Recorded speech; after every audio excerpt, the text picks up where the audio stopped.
एक सरसब्ज व शादाब जंगल में एक नन्हा सा परिंदा रहता था। उसके पर बहुत कमजोर थे, इसलिए वो उड़ नहीं सकता था। जब बाकी परिंदे आसमान में उड़ते तो वो नीचे बैठकर बस उन्हें देखता रहता। एक दिन तेज आंधी और बारिश आई। जंगल अंधेरे में डूब गया। नन्हा परिंदा एक टूटी हुई शाख के नीचे कांप रहा था।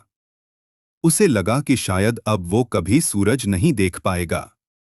उसी रात एक नन्ही सी जुगनू आई। उसकी हल्की सी रोशनी अंधेरे में चमक रही थी। जुगनू ने कहा, अंधेरा हमेशा नहीं रहता, बस हिम्मत मत हारना। अगली सुबह सूरज निकला, बारिश रुक गई। नन्हे परिंदे ने अपने पर हिलाए, उस बार वो पहले से मजबूत थे। उसने छोटी सी उड़ान भरी और फिर आहिस्ता आहिस्ता आसमान तक पहुंच गया।